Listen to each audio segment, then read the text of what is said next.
Kabi-kabila ang pag-atake ng mga miyembro umano ng New People's Army sa iba't ibang bahagi ng bansa.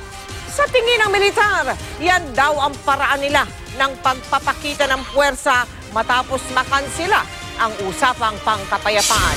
Nakatutok si Chino Gaston. Umuusok pa mga backhoe, mixer at dump truck sa Talakag, Bukidnon isang araw matapos sunugin ng higit kumulang 200 miyembro ng New People's Army.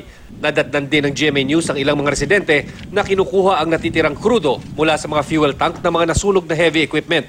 Kwento ng isang construction worker, wala raw sinaktang trabahador ang mga rebelde. Ayon sa isang trabahador, reklamo lagi nga, mga barato ang masulduan. Sinabi raw ng mga rebelde na ang di magandang pasahod sa mga trabahador ng kumpanya ang dahilan kung bakit daw sinunog ang mga equipment.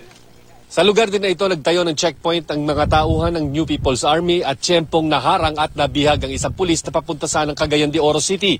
At matapos ang ilang minuto, pinagsusunog na ang mga construction equipment sa lugar.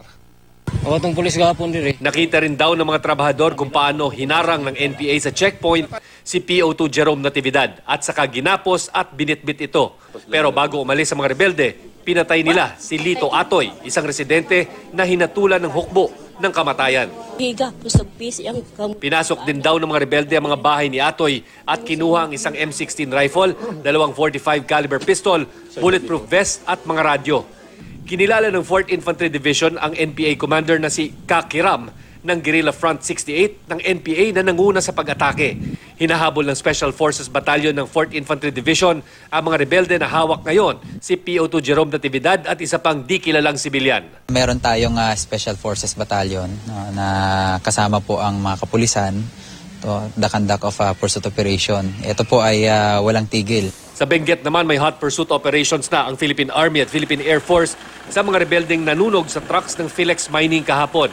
Sa Quezon Province naman, 4 na bagong heavy equipment ang sinunog ng aabot sa 30 armadong kalalakihan ng mga hinihinalang NPA sa bayan ng San Francisco kahapon.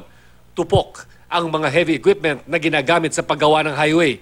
Ang patuloy daw na paglulunsad ng pag-atake ng NPA ay pagpapakita ng puwersa ng grupo matapos ang lifting ng unilateral ceasefire at pagkansela sa peace talks. Kung meron po tayong nalalaman na ganyan, huwag sa social media, i-report po natin ang diretsyo sa pulis o sa AFP. Chino Gaston, Nakatutok, 24 Oras.